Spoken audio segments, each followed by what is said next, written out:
Hi, church.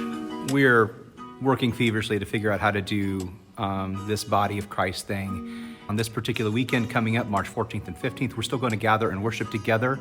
The caveats are, if you're feeling ill, sick in any way, shape, or form, please don't come to church.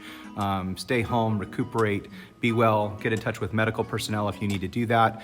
And also, if you have respiratory issues or other health issues that put you in harm's way for any sort of illness in human community, this is a good time to stay at home as well. Protect your body, protect yourself, and we'll find other ways to be church together digitally for your sake and for the sake of others.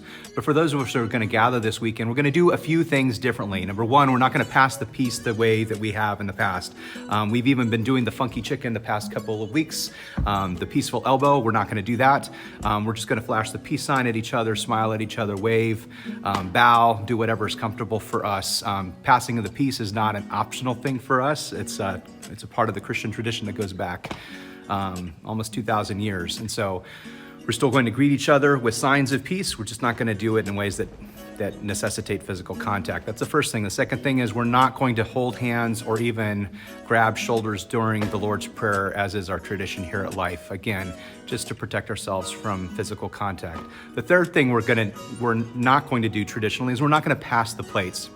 Passing the plates through many hands, obviously not a very sanitary option for gathering together. And so the offering plates will be set up, as you can see behind me, on either side of the altar, so that when you come up in a continuous fashion to receive the host for communion on these upcoming weekends, you just drop your connection card and your offering in the offering plates as you go back to your seat. The fourth thing is communion will be different. We're only going to be serving communion in one kind. We'll just be distributing bread, and that will be bread served by people who have washed their hands and disinfected their hands before serving you. When you come up to receive the bread, we're going to invite you to make the sign of the cross with your hands extended out. Let the person serving you place it in your hand. Don't grab it. Don't try to reach to the plate and grab it. Let the people with disinfected and cleaned hands serve you, and then you may just go ahead and eat that. They'll say the body of Christ given for you. We believe in the Lutheran tradition that when you receive just the bread or just the cup, all of Christ is present in either of those elements. And though the best of our tradition says that when possible, we need to commune in both bread and wine, this is a situation for our safety in extremis, and there's just no clean, sanitary way to do wine distribution. So we're going to do bread here for the next couple of weeks until it's prudent to reintroduce wine and grape juice again. If for whatever reason you find yourself not comfortable with doing communion at all, we'd invite you to still come forward and receive a blessing. Even if you don't want to receive the bread from anybody and don't want to take that risk, you can still come forward, and the person who's distributing bread to you will say over you, the body of Christ given for you. You don't actually have to take it and eat it.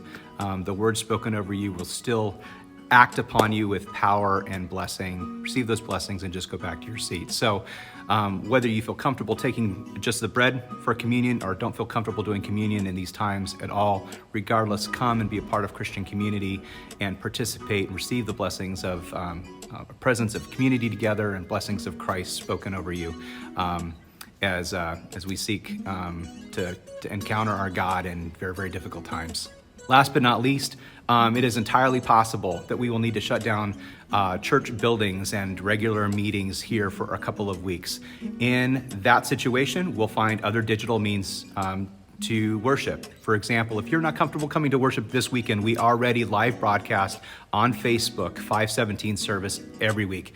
So we just invite you to log on and be a part of it in that context. In the upcoming weeks, if we do have to shut down church, we'll be doing some form of worship on a Sunday morning, doing digital distribution, a live stream, pre-recorded. We'll figure it out and we'll get it out to you. But know that that will be coming, and that there will be a way for us to do church together and do some Bible studies together and prayer times together using the digital means at our disposal.